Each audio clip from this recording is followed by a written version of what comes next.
আল্লাহ তাআলা জানাই দে বান্দা তুমি আমি আল্লাহর কাছে সাহায্য চাবা, আমি আল্লাহর কাছে সবকিছু চাবা। ও বান্দা তোমার যেই সাহায্যটাকে যেই মুনাজাতটাকে আমি ভালো মনে করি, তোমার জন্য মঙ্গল মনে করি, ওইটা আমি আল্লাহ দুনিয়াতে কবুল করে নেই। আর তোমার জন্য যেটা অমঙ্গল মনে করি আমি আল্লাহ তোমার জন্য সেটা মঞ্জুর করি না, সেটা আখিরাতের জন্য রেখে দেই। বলুন সুবহানাল্লাহ। শেখ জাকারিয়া রাহমাতুল্লাহি আলাইহি তার কিতাবের মধ্যে লিখছেন আল্লাহর দুইজন বান্দার মৃত্যুর সময় ঘনিয়ে আসছে, তারা মৃত্যু সজ্জায় মারা যাবে। এমন মুহূর্তে দুই ব্যক্তির মনের মধ্যে দুই রকম চাহিদা সৃষ্টি হয়েছে। একজন হলেন ইহুদি ব্যক্তি, আরেকজন হইল মুসলমান ব্যক্তি। ইহুদি ব্যক্তির মনের মধ্যে চাহিদা হইল আমি তো মারাই যাব, মারা যাওয়ার আগে আমার পাশে বিশাল নদী আছে, এই নদীর বড় একটা মাছ যদি আমি ভাজা করে খেতে পারতাম আমার মনটা তৃপ্তি হতো। ইহুদির সন্তানেরা তার বাবার চাহিদা পূরণ করার জন্য নদীর মধ্যে নিয়ে জাল ফেললেন। জাল ফেলার পরে এবার কোনো মাছ জালের মধ্যে ওঠে না। আল্লাহ তাআলা ফেরেশতাদেরকে ডেকে বলেন ও ফেরেশতা যাও যাও বড় একটা মাছ ইহুদির সন্তানদের জালের মধ্যে ছেড়ে দিয়ে আসো। তারা যেন জাল ফেলার পরে তাদের জালের মধ্যে বড় মাছটা উঠে পড়ে। ফেরেশতা বড় একটি মাছ নদীর মধ্যে ছেড়ে দিলেন। এবার ইহুদির সন্তানের জালের মধ্যে বিশাল বড় মাছ উঠলো। এই মাছটা বাড়িতে নিয়ে ভাজা করে ভুনা করে তার বাবাকে খাওয়াইলেন। খাওয়ানোর পরে তার বাবা তৃপ্তি পাইলো কিনা? তার বাবা তৃপ্তি পাইলো। আমরা এখন মনে করতে পারি আল্লাহ ইহুদিকে কেন খাওয়াইলেন? এর কারণ হলো এদের খানা শুধু দুনিয়াতে, জান্নাতে তাদের কোনো খাবার নাই। কথা বলুন ঠিক কিনা? আমরা মুসলিম, আমাদের জন্য আল্লাহ তাআলা শুধু দুনিয়ায় নয়, শুধু দুনিয়াতেই খাবার সীমাবদ্ধ নয়, আল্লাহ তাআলা আমাদের জন্য ভালো ভালো খাবার রেখেছেন জান্নাতে। ঠিক কিনা বলেন? দুনিয়াতে দেখবেন মানুষ বিবাহ করার জন্য যায়, যিনি বর থাকে বিবাহ করার জন্য যায়, তার সাথে অনেক বন্ধু বান্ধব যায়, প্লেট ভর্তি ভালো ভালো খাবার দেয়। সবাই মিলে যখন খাওয়া শুরু করবে জামাই এটা রুমাল দিয়ে মুখটা এইভাবে ঢেকে রাখে। কথা বলুন ঠিক কিনা? মুখ ঢেকে রাখে। বন্ধুরা বলে কি ব্যাপার, তোমার সামনে খাবার তুমি মুখ ঢেকে রাখছো কেন? আমরা তো খাবো। বর জবাব দেয় ও বন্ধুরা এই বাড়িতে তোমাদের খানা শুধু আজকেই, এরপরে আর কোনোদিন নাও আসতে পারো, কিন্তু এটা হবে আমার শ্বশুর বাড়ি।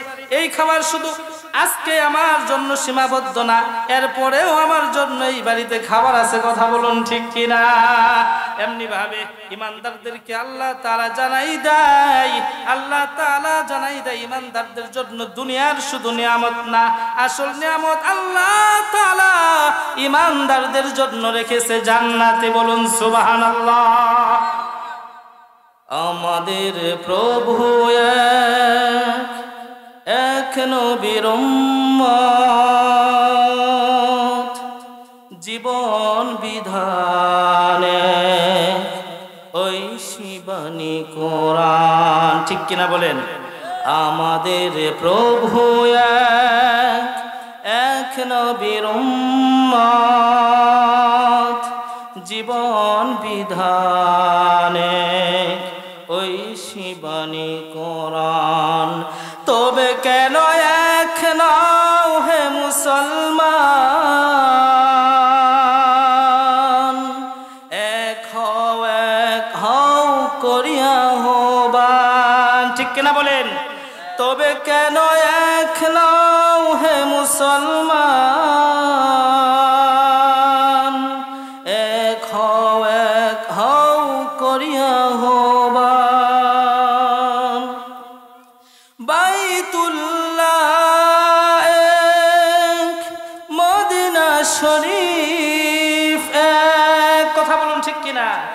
বাইতুল্লাহ এক, মদিনা শরীফ এক, উহুদ পাহাড় এক। একটাই তো জীবন, মরণ যে একটাই, একসাথে মিলে মিশে একটাই প্রাণ। ঠিক কিনা বলেন? তবে কেন এক নয় হে মুসলমান, এক হও করিয়া আহ্বান। ঠিক কিনা বলেন? তাহলে আরেকবার সবাই মিলে আরেকবার শুধু আল্লাহু আকবার বলবেন। রাজি আছেন? সকলে বলেন আল্লাহু আকবার। খুশি হয়েছেন কে? আমরা খুশি করতে চাই কাকে? আমরা দুনিয়ার কারো সন্তুষ্ট চাই না, শুধুমাত্র কেবলমাত্র সন্তুষ্ট চাই একজন, আর তিনি কে? আমরা আল্লাহর সন্তুষ্টের জন্যই বসেছি। কথা বলুন ঠিক কিনা? যতক্ষণ সময় আলোচনা চলবে আপনারা থাকবেন না ভাগবেন? আল্লাহ তাআলা সবাইকে কবুল করুক। সকলে বলেন আমিন। মুসলমান ভাইরা রে আমার, আমরা এই কোরআনুল কারীমের মাহফিলে বসছি, এটা যদিও আল্লাহ খুশি হবেন, ফেরেশতা খুশি হবে, আমরাও খুশি হব, কিন্তু বেজার হবে একজন। তিনি কে? শয়তান। তিনি কে? বেজার হবে একজন, তিনি হইলেন শয়তান। কথা বলুন ঠিক কিনা? দুনিয়াতে দল হবে দুইটা। দল হবে কয়টা? দল হবে শুধুমাত্র দুইটা। একটা দলের নাম হিজবুল্লাহ, আরেকটা দলের নাম হলো হিজবুশ শাইতান। কথা বলুন ঠিক কিনা? ও মুসলমান বন্ধুরা আমার, এত সুন্দর করে কোরআনের মাহফিল সাজানো হয়েছে, এত সুন্দর করে এই জান্নাতের বাগান সাজানো হয়েছে, কিন্তু তারপরেও কিছু কপাল পোড়া লোক, তারা দোকানদারিতে ব্যস্ত, চা খাওয়াতে ব্যস্ত, সিগারেট খাওয়াতে ব্যস্ত। কথা বলুন ঠিক কিনা? এবং কি তাদের মনে মনে এটা চিন্তা ভাবনা, মাইক তো বাহিরেও দিছে, ভিতরেও দিছে, ওয়াজ তো বাহির থেকে শোনা যাইতেছে, ভিতরে যে শোনার আর দরকার কি? কথা বলুন ঠিক কিনা? আমি যদি একটা ছোট্ট উদাহরণ দেই, তাদের মন মানসিকতা এমনটা কেমন হয়েছে, আমার ছোট্ট উদাহরণটা যদি আপনারা শুনেন বুঝতে পারবেন। আল্লাহর একজন বান্দা ইমানদার সকালবেলা ঘুম থেকে উঠেছে, নামাজ পড়ার জন্য রওনা করেছে মসজিদের দিকে। যখন রওনা করেছে, রাস্তাটা অন্ধকার, কুয়াশায় ভিজা বিচ্ছিল হয়ে আছে। এমন মুহূর্তে শয়তান যায় ওই মুরব্বী ইমানদার বাবার সামনে যে হাজির হয়ে গেছে। হাজির হয়ে বলতেছে, ও বাবা, আপনি তো বৃদ্ধ মানুষ, মাজুর মানুষ, অসুস্থ মানুষ, আপনি অবস্থায় তো ঘরে নামাজ পড়ে নিলেই পারেন, আপনি কোন মসজিদে যাইতেছেন, রাস্তায় আপনার দুর্ঘটনা হতে পারে, অ্যাক্সিডেন্ট হতে পারে। ও বাবা, আপনি তো ঘরে নামাজ আদায় করে নিলেই পারেন। মুরব্বী বাবা যেটা ছিল ইমানদার, পাকা ইমানদার, আপনাদের মতো ইমানের পাওয়ার ছিল, ভোল্টেজ ছিল, তাই ইমানদার ডাক দিয়ে বলেন, ও ভাই, ও ভাই, ও যুবক, আমি উলামায়ে কেরামদের মুখ থেকে শুনেছি, নবীজির হাদিস থেকে শুনেছি, একাকী নামাজ আদায় করার চেয়ে জামাতে নামাজ আদায় করলে 27 গুণ সওয়াব বেশি হয়। বলেন সুবহানাল্লাহ। ইমানদার ডাক দিয়ে বলেন, আমার একা নামাজ আদায় করলে হবে না, আমাকে বেশি নাকি কামাই করতে হবে, কারণ আল্লাহ তাআলা আমাকে এমনি বানাই নাই। আল্লাহ তাআলা আমাকে একটা উদ্দেশ্য দিয়ে বানাইছে। কি উদ্দেশ্য দিয়ে বানাইছে? আল্লাহ তাআলা কোরআনুল কারীমের মধ্যে জানা দেয়। আল্লাহ বলেন, ওয়ামা খালাকাতুল জিন্না ওয়াল ইনসা ইল্লা লিয়াবুদুন।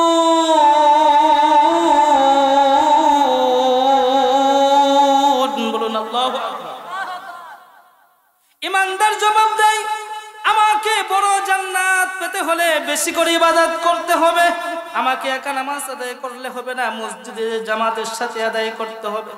শয়তান যখন অনেকবার কুমন্ত্রণা দিয়েছে, কোন কুমন্ত্রণা যখন কাজ হয় না, এখন বলে, ও চাচা, ও বাবা, আপনি বৃদ্ধ মানুষ, যেহেতু আপনি জামাতে নামাজ আদায় করবেন, তাহলে আপনার হেঁটে যাওয়ার প্রয়োজন নাই, আপনি আমার কাঁধে ওঠেন, আমি আপনাকে মসজিদে পৌঁছায়া দেই।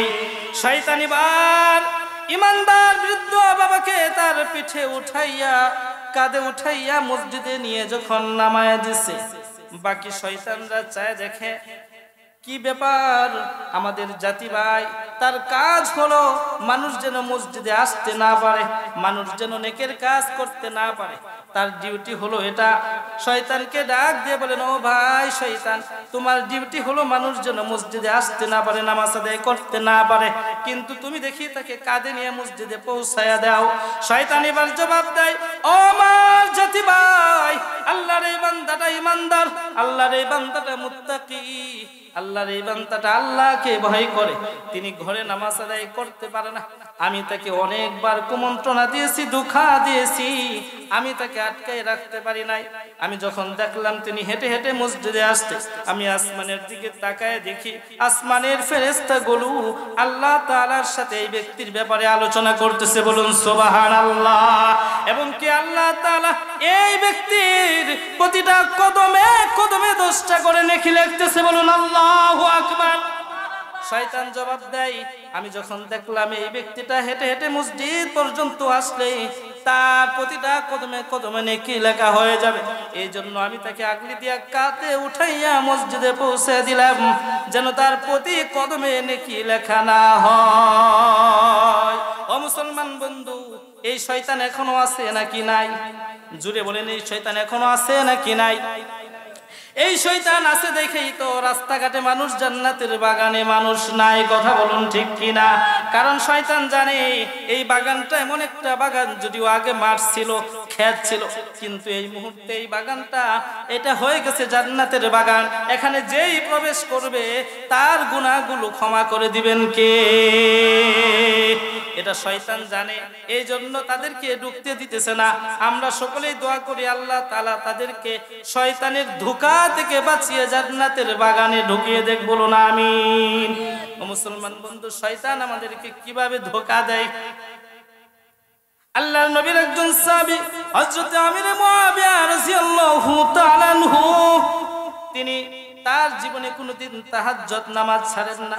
তিনি এশারের নামাজ আদায় করে ওযু করে ঘুমিয়ে গেছেন। তাহাজ্জুদের নামাজের সময় হয়েছে। একদিন হঠাৎ করে তার তাহাজ্জুদের নামাজটা কাজা হয়ে গেছে। ও বাবাজি, আমাদের তো ফরজ নামাজ কত ছুটে যায়, আমাদের খবর থাকে না। কথা বলুন ঠিক কিনা?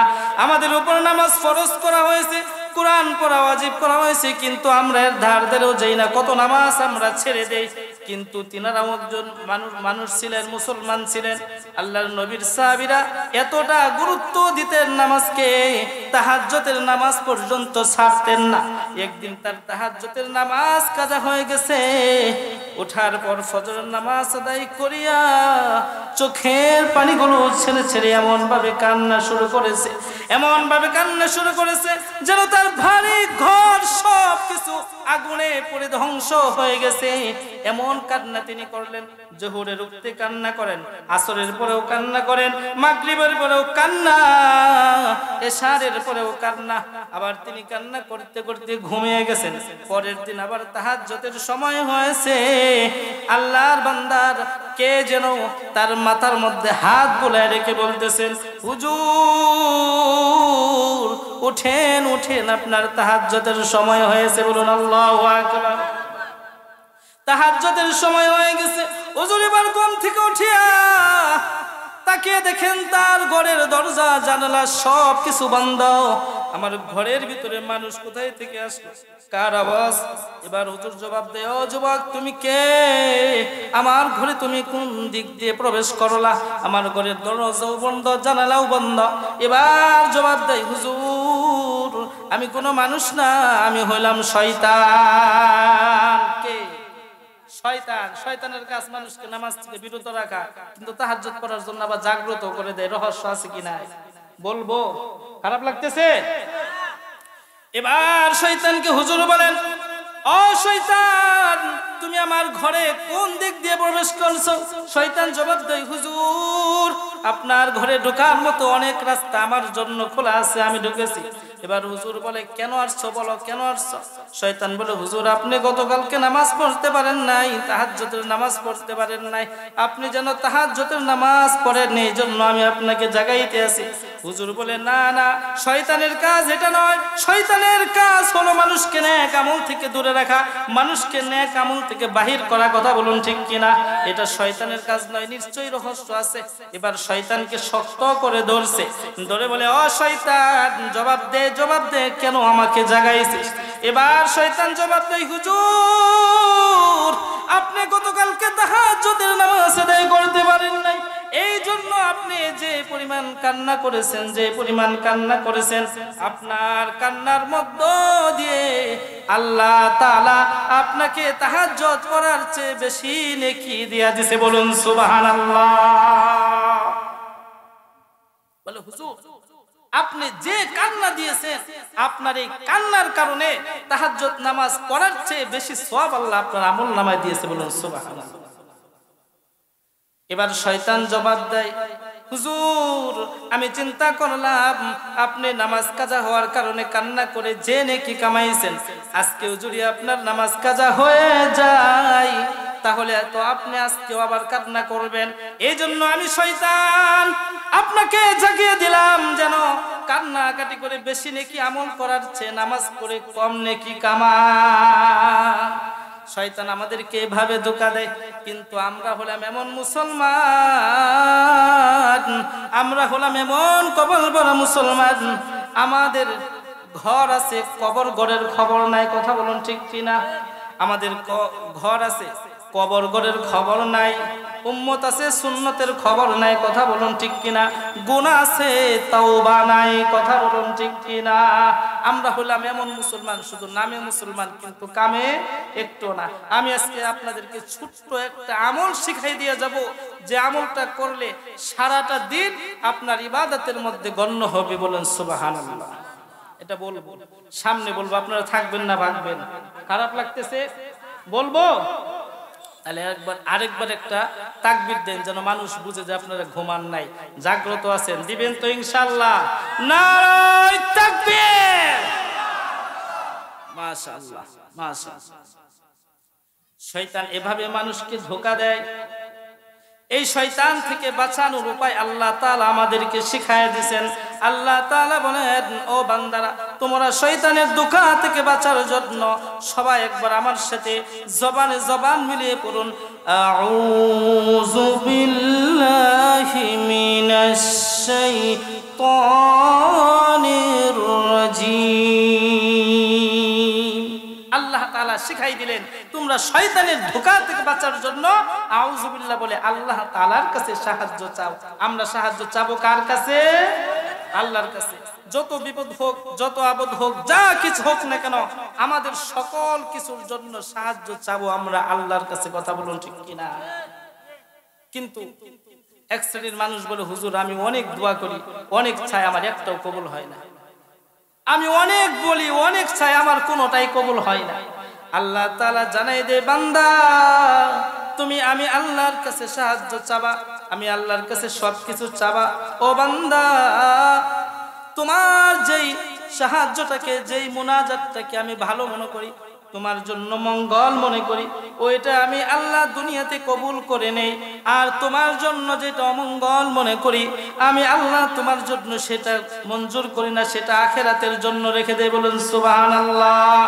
শেখ জাকারিয়া রাহমাতুল্লাহি আলাইহি তার কিতাবের মধ্যে লিখছেন আল্লাহর দুইজন বান্দার মৃত্যুর সময় ঘনিয়ে আসছে, তারা মৃত্যু সজ্জায় মারা যাবে। এমন মুহূর্তে দুই ব্যক্তির মনের মধ্যে দুই রকম চাহিদা সৃষ্টি হয়েছে। একজন হলেন ইহুদি ব্যক্তি, আরেকজন হইল মুসলমান ব্যক্তি। ইহুদি ব্যক্তির মনের মধ্যে চাহিদা হইল আমি তো মারাই যাব, মারা যাওয়ার আগে আমার পাশে বিশাল নদী আছে, এই নদীর বড় একটা মাছ যদি আমি ভাজা করে খেতে পারতাম আমার মনটা তৃপ্তি হতো। ইহুদির সন্তানেরা তার বাবার চাহিদা পূরণ করার জন্য নদীর মধ্যে নিয়ে জাল ফেললেন। জাল ফেলার পরে এবার কোনো মাছ জালের মধ্যে ওঠে না। আল্লাহ তাআলা ফেরেশতাদেরকে ডেকে বলেন ও ফেরেশতা যাও যাও বড় একটা মাছ ইহুদির সন্তানদের জালের মধ্যে ছেড়ে দিয়ে আসো। তারা যেন জাল ফেলার পরে তাদের জালের মধ্যে বড় মাছটা উঠে পড়ে। ফেরেশতা বড় একটি মাছ নদীর মধ্যে ছেড়ে দিলেন। এবার ইহুদির সন্তানের জালের মধ্যে বিশাল বড় মাছ উঠলো। এই মাছটা বাড়িতে নিয়ে ভাজা করে ভুনা করে তার বাবাকে খাওয়াইলেন। খাওয়ানোর পরে তার বাবা তৃপ্তি পাইল কিনা? তার বাবা তৃপ্তি পাইল। আমরা এখন মনে করতে পারি আল্লাহ ইহুদিকে কেন খাওয়াইলেন? এর কারণ হলো এদের খানা শুধু দুনিয়াতে, জান্নাতে তাদের কোনো খাবার নাই। কথা বলুন ঠিক কিনা? আমরা মুসলিম, আমাদের জন্য আল্লাহ তাআলা শুধু দুনিয়ায় নয়, শুধু দুনিয়াতেই খাবার সীমাবদ্ধ নয়, আল্লাহ তাআলা আমাদের জন্য ভালো ভালো খাবার রেখেছেন জান্নাতে। ঠিক কিনা বলেন?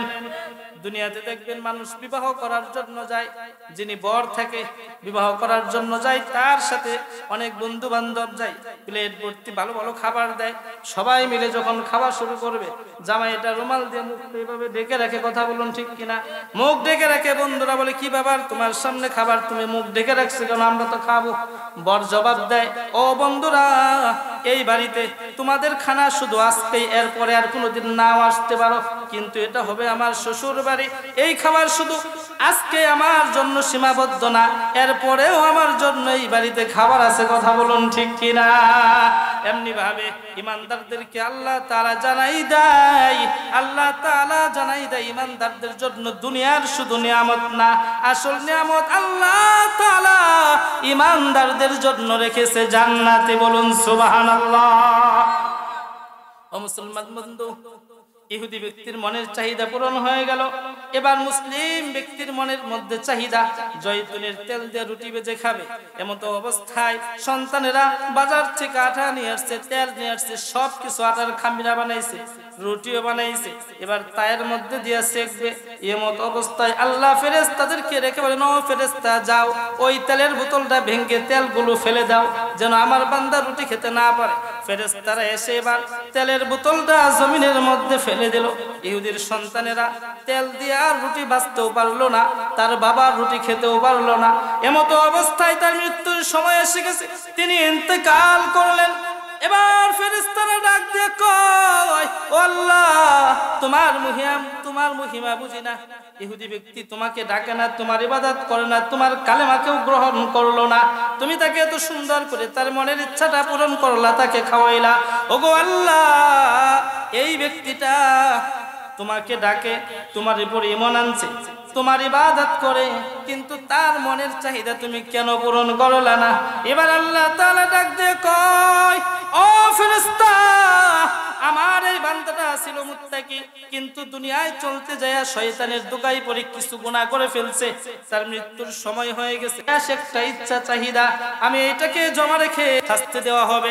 আমি আল্লাহ চাই না আমার এই বান্দাটাকে জাহান্নামে শাস্তি দিতে, এই জন্য দুনিয়াতে তার একটা দোয়া আমি কবুল করলাম না, মনের একটা চাহিদা আমি পূরণ করলাম না, এটাকে আফসোস হিসাবে রেখে দিয়ে তার জানটা যখন আমার কাছে নিয়ে আসলো, ও ফেরেশতা তোমরা সাক্ষী থাকো, তার এই মুনাজাতের উসিলায়, এই আফসোসটুকুর উসিলায় আমি আল্লাহ তাকে ক্ষমা করে জান্নাত দিয়া দিলাম। বলুন সুবহানাল্লাহ। ও ফেরেশতা, তার কবরের মধ্যে আমি আল্লাহ এর উসিলায় নাজ নিয়ামতের ব্যবস্থা করে দিলাম। তিনি এখন কবরের মধ্যে নাওমাতুল আরুস, নতুন দুলহান যখন বাসুর ঘরে যেভাবে আরামে ঘুমায়, আমার এই বান্দাটা এখন কবরের মধ্যে এইভাবে ঘুমাবে। বলুন সুবহানাল্লাহ। তো জিকির করি লা ইলাহা। যারা একটু পিছনে আছে সামনের দিকে মেহেরবানি করে আগে আসি। লা ইলাহা, লা ইলাহা ইল্লাল্লাহ, লা ইলাহা ইল্লাল্লাহ, লা ইলাহা ইল্লাল্লাহ, লা ইলাহা ইল্লাল্লাহ। হাতে করে হাতের কাম, পায়ে করে পায়ের কাম, অন্তরেতে রাখিও সদা, অন্তরেতে রাখিও সদা আল্লাহ তাআলার নাম। লা ইলাহা, জবান খুলে লা ইলাহা, লা ইলাহা ইল্লাল্লাহু মুহাম্মাদুর রাসূলুল্লাহ। মুহতারাম হাজিরিন, আল্লাহ তাআলা আমাদের জন্য জান্নাত রাখছে, জান্নাতের মধ্যে নিয়ামত রাখছেন। জান্নাতের নিয়ামতগুলো কেমন হবে এটা বোঝার মতো ক্ষমতা, জ্ঞান, বুদ্ধি, প্রজ্ঞা আল্লাহ তাআলা আমাদেরকে দুনিয়াতে দেয়ই নাই। মানুষ এটা হিসাব করে বুঝতে পারবে না, এমন নিয়ামত আল্লাহ তাআলা জান্নাতের মধ্যে দিয়েছেন। তাই নবীজি সাল্লাল্লাহু আলাইহি ওয়াসাল্লামকে মেরাজের রজনীতে আল্লাহ তাআলা জান্নাতের নিয়ামতগুলো দেখানোর জন্য নিয়ে গেলেন। ফেরেশতা জিবরাইল আমিন আলাইহিস সালাতু ওয়াস সালাম নবীজিকে নিয়ে জান্নাতের ভিতরে গেলেন। জান্নাতের ভিতরে যায় নবীজি আমার দেখতে পাইলেন চারটা নিয়ামত। প্রথম দেখতে পাইলেন কয়টা? জুড়ে বলেন কয়টা? চারটা নিয়ামত নবীজি দেখতে পাইলেন। চারটা নহর দেখতে পাইলেন। একটা দুধের নহর দেখতে পাইলেন, একটা স্বচ্ছ পানির নহর দেখতে পাইলেন, একটা শরবতের নহর দেখতে পাইলেন, একটা মধুর নহর নবীজি আমার দেখতে পাইলেন। নবীজি এবার ফেরেশতা জিবরাইলকে বলেন, ও ভাই জিবরাইল, এই যে চারটা নহর দেখা যায়, চারটা নিয়ামত দেখা যায়, এই নহরগুলো শুরু কোথায় থেকে শেষ কোথায় আমি জানতে চাই। এবার ফেরেশতা জিবরাইল বলে, ইয়া রাসূলুল্লাহ, ইয়া হাবিবাল্লাহ, নবী গো, আমি জিবরাইলও জানি না এটার শুরু কোথায় আর শেষ কোথায়। কেন জানেন না? জিবরাইল আমিন আলাইহিস সালাতু ওয়াস সালাম একদিন আল্লাহকে বললেন, ওগো আল্লাহ, আমি আপনার জান্নাতটা দেখতে চাই। আল্লাহ বললেন, যাও কবুল। এবার ফেরেশতা জিবরাইল বলে, আল্লাহ আমি জান্নাত দেখতে চাইলাম, সাথে সাথে আপনি কবুল করে নিলেন। আল্লাহ বলেন, ফেরেশতা জিবরাইল, তুমি জান্নাত দেখতে চাইছো, থাকতে তো চাও নাই, তোমাকে দেখার পারমিশন দিলাম, থাকার পারমিশন না। ফেরেশতা জিবরাইল এবার জান্নাত দেখার জন্য, জান্নাতের নিয়ামত দেখার জন্য জান্নাতের ভিতরে ছুটে চললেন। ফেরেশতা জিবরাইল 1000 বছর পর্যন্ত দৌড়াইলেন। ফেরেশতা জিবরাইলকে আল্লাহ তাআলা 600 পাখা দিয়েছে। কয়শো? 600 পাখা দিয়েছে। এই 600 পাখাটাকে বাড়ি মেরে ফেরেশতা জিবরাইল এবার জান্নাতের ভিতরে 1000 বছর পর্যন্ত উড়লেন। 1000 বছর যাওয়ার পর আল্লাহকে রেখে বলেন, আল্লাহ জান্নাত আর কত বাকি আছে? আল্লাহ তাআলা ডাক দিয়ে কয়, ও জিবরাইল, তুমি জান্নাতের 16 ভাগের 1 ভাগ আসছো। বলুন আল্লাহু আকবার। কয় ভাগ আসছে? 16 ভাগের 1 ভাগ আসছে 1000 বছর যে। এখন প্রশ্ন হলো, জিবরাইল আলাইহিস সালাম তাহলে জান্নাতে হেঁটে আমাদের মতো হেঁটে গেছেন কিভাবে? তিনি কত দ্রুত যেতে পারে এটা জানার দরকার আছে কিনা? ফেরেশতা জিবরাইল আলাইহিস সালাতু ওয়াস সালাম কেমন দ্রুত আসতে পারে? আপনারা আমার নবী, মায়ার নবী, তায়েফের ময়দানে রক্তাক্ত হয়েছেন কাফেরদের আঘাতে। নবীজির পায়ের তলার মধ্যে 1 ফোঁটা রক্ত শুধু জমিনের মধ্যে পড়বে পায়ের তলা থেকে। আল্লাহ ফেরেশতা জিবরাইলকে বলেন, ও জিবরাইল, তুমি যাও, আমার বন্ধুর পায়ের তলার রক্ত যদি জমিনে পড়ে যায় জমিন ধ্বংস হয়ে যাবে। ও ফেরেশতা, আমার বন্ধুর রক্তটা জমিনে পড়ার আগে তুমি যে সেখানে উপস্থিত হয়ে যাও। বলুন সুবহানাল্লাহ। ফেরেশতা তখন সিদরাতুল মুনতাহায় অবস্থান করতেছিল। সিদরাতুল মুনতাহা কোথায়? এই জমিন থেকে প্রথম আসমান হলো 500 বছরের দূরত্ব। এমন আরো 7টা আসমান, 7টা আসমানের উপরে হলো সিদরাতুল মুনতাহা। এবার চিন্তা করুন ফেরেশতা জিবরাইল কত দ্রুত আসতে পারে। একটা পায়ের তলা থেকে 1 ফোঁটা রক্ত জমিনে পড়তে মাত্র সময় লাগবে 1 সেকেন্ড, ঠিক কিনা? 1 সেকেন্ড সময় লাগবে। আর আল্লাহ বললেন, জিবরাইল, আমার বন্ধুর পা মুবারক থেকে রক্তটা যেন কোনোভাবে জমিনে পড়ে না যায়। জিবরাইল বলেন, আমি ওই সিদরাতুল মুনতাহা থেকে 600 পাখা বাড়ি মেরে সেদিন তায়েফের ময়দানে হাজির হয়ে বিশ্ব নবী, আখির নবী, দু জাহানের বাদশা কামলিওয়ালা নবীর পা মুবারকের নিচে আমার পাখা বিছিয়ে দিয়েছিলাম। বলুন সুবহানাল্লাহ। এই জিবরাইল 1000 বছর পর্যন্ত জান্নাতের ভিতরে ঘুরে জান্নাতের ভিতরে উড়ে মাত্র 16 ভাগের 1 ভাগ গেছে। এবার বলুন সেই জান্নাতটা কত বড় কথা, বলুন ঠিক কিনা? সেই জান্নাতটা কত বড় কল্পনা করা যায়? সেই জান্নাত আল্লাহ কাদের জন্য বানাইছে? ঈমানদারদের জন্য বানাইছে, ঠিক কিনা বলেন? নবীজি সাল্লাল্লাহু আলাইহি ওয়াসাল্লাম যখন বললেন এই নহরগুলোর শুরু কোথায় থেকে আর শেষ কোথায়, অমনি একটা ফেরেশতা এসে বললেন, ইয়া রাসূলুল্লাহ, আমি জানি এই নহরগুলোর শুরু কোথায় আর শেষ কোথায়। এবার ফেরেশতার কাঁধে নবীজি সাল্লাল্লাহু আলাইহি ওয়াসাল্লামকে উঠাইলেন, উঠায়া রওনা শুরু করলেন। যেতে যেতে যেতে যেতে জান্নাতের মাঝখানে যায় দেখলেন একটা বিশাল বড় সবুজ গম্বুজ দেখা যায়। বলুন আল্লাহু আকবার। এই গম্বুজটা হলো আসমানের তারা বরাবর এমন বিশাল গম্বুজ। ওই গম্বুজের ভিতরে যদি এই 7 আসমান 7 জমিনকে রাখা হয়, তাহলে আমরা জমিন থেকে আকাশের তারকাগুলোকে যেমন ছোট দেখি, সরিষার দানা যেমন ছোট, ওই গম্বুজের উপরে যদি এই পৃথিবীটাকে উঠা দেওয়া হয়, তাহলে ওই গম্বুজের উপরে এই পৃথিবীটাকে সরিষার দানার মতো মনে হবে। বলুন আল্লাহু আকবার। এত বড় জান্নাত, এই জান্নাতের ভিতরে নবীজি যখন গম্বুজটার কাছে গিয়েছেন, যে দেখেন গম্বুজের সামনে একটা স্বর্ণের তালা ঝুলানো, সেই তালার মধ্যে লেখা বিসমিল্লাহির রহমানির রহিম।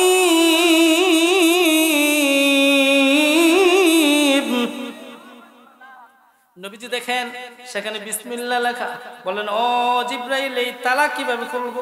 জিব্রাইল বললেন, নবীজি আপনার পবিত্র জবান দিয়ে একবার বলুন বিসমিল্লাহ। নবীজি বিসমিল্লাহটা বললেন, অটোমেটিক তালাটা খুলে গেল। বলুন আল্লাহু আকবার। এবার নবীজি গম্বুজের ভিতরে প্রবেশ করলেন। ভিতরে যাওয়ার পর দেখে সেখানে বড় করে বিসমিল্লাহ লেখা ওয়ালের মধ্যে, এবং সেই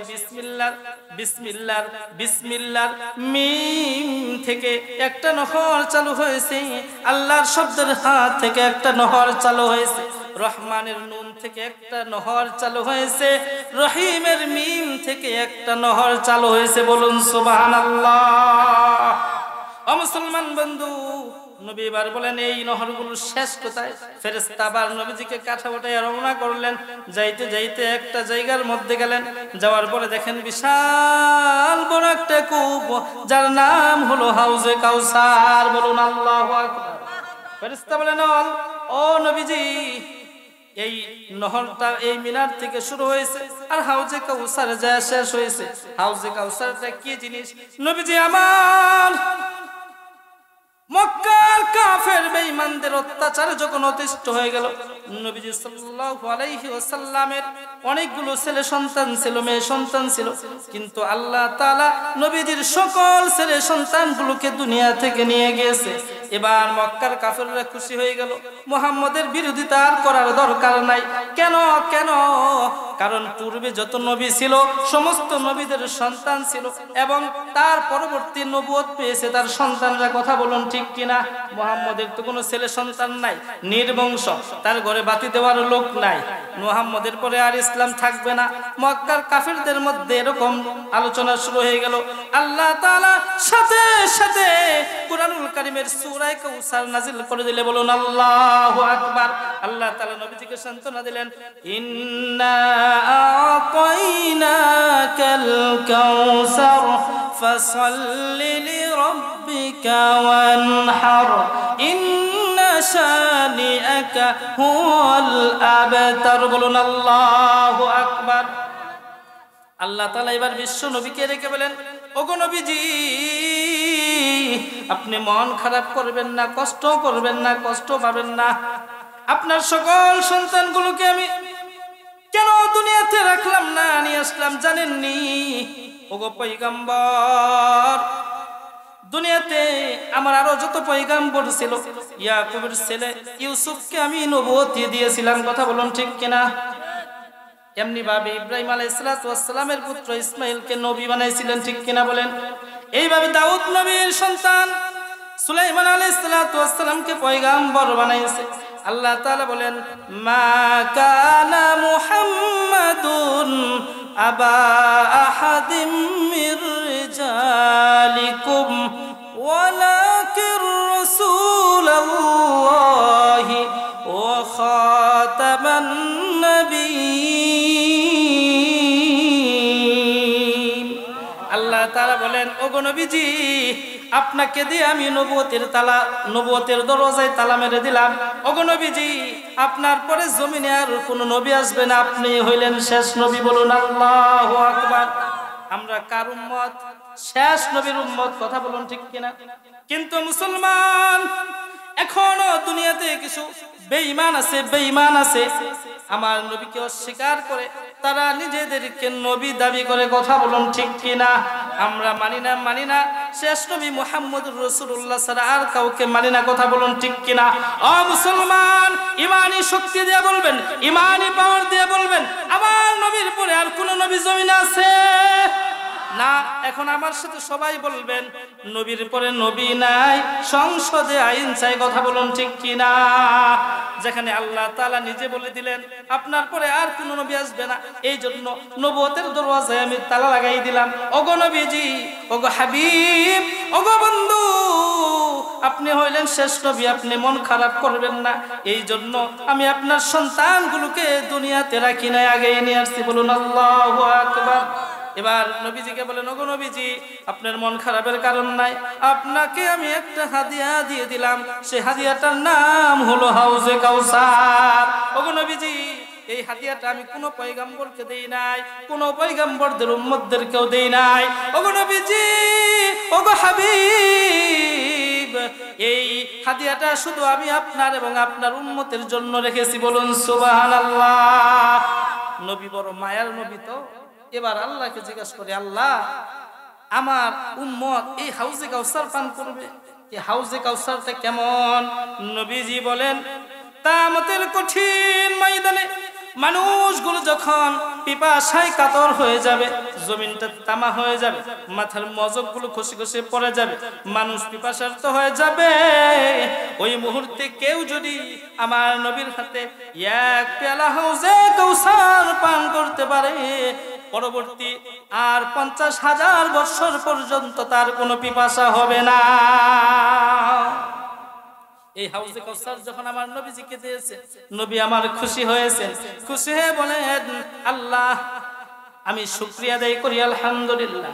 এবার আল্লাহকে বলেন, ওগো আল্লাহ, এই হাউজে কাউসার আমার কোন উম্মতটা পান করতে পারবে, কোন কাজ করলে হাউজে কাউসার পান করতে পারবে? আল্লাহ জানিয়ে দেয়, হাবিব, দুনিয়ার জমিনে আপনার যে সকল উম্মতেরা আপনার সুন্নতকে অনুকরণ করবে, আপনার সুন্নতকে বাস্তবায়ন করবে, আপনি নবীর দ্বীন অনুযায়ী, কথা অনুযায়ী চলবে, তাদেরকে কাল কিয়ামতের ময়দানে আপনি নিজ হাতে হাউজে কাউসার পান করাইবেন। এবার আল্লাহ তাআলা বলেন, ওগো হাবিব, বিসমিল্লাহির রহমানির রহিম, এর মধ্যে হরফ সংখ্যা 19টা। জুড়ে বলেন কয়টা? হরফ সংখ্যা হলো 19টা। দুনিয়ার নিজাম অনুযায়ী আল্লাহ তাআলা বান্দাদের জন্য সময় দিয়েছে 24 ঘন্টা। কয় ঘন্টা? 24 ঘন্টা সময় দিয়েছে। আল্লাহ বলেন, হাবিব, এই 24 ঘন্টার মধ্যে আমার বান্দা আপনার উম্মত যদি আমি আল্লাহকে স্মরণ করে নামাজের মধ্যে 5 ঘন্টা সময় দেয়, আর বাকি থাকবে কয় ঘন্টা? 19 ঘন্টা। কথা বলুন ঠিক কিনা? আর 19 ঘন্টা সময় বাকি থাকবে। কেউ যদি 5 ঘন্টা সময় দেয় আমি আল্লাহর জন্য 5 ওয়াক্ত নামাজ আদায় করে, আর বাকি 19 ঘন্টা সময় থাকবে, এই 19 ঘন্টা সময়ের মধ্যে আমার কোন বান্দা, আপনার কোন উম্মত যদি একবার করে প্রতি ঘন্টায় অথবা সকাল সন্ধ্যায় 19 বার বিসমিল্লাহির রহমানির রহিম পড়ে, আমি আল্লাহ 24টা ঘন্টা তার ইবাদতে গণ্য করে নিব। ও মুসলমান বন্ধুরা আমার, শুধু তাই নয়, হাদিসের মধ্যে নবীজি বলেন, জাহান্নামের ফেরেশতা হলো 19 জন। জুড়ে বলেন কয়জন? জাহান্নামের ফেরেশতা হলো 19 জন। আল্লাহর কোন বান্দা যদি 19 বার বিসমিল্লাহির রহমানির রহিম বলে, ওই কঠিন দিনে, কঠিন ময়দানে আল্লাহর বান্দা 19 জন জাহান্নামীর ফেরেশতার হাত থেকে রক্ষা পাবে। বলুন সুবহানাল্লাহ। একবার বলা যাবে কি বিসমিল্লাহির রহমানির রহিম? আমার সাথে একবার সবাই ঠোঁট মিলিয়ে বলুন, বিসমিল্লাহির রহমানির রহিম।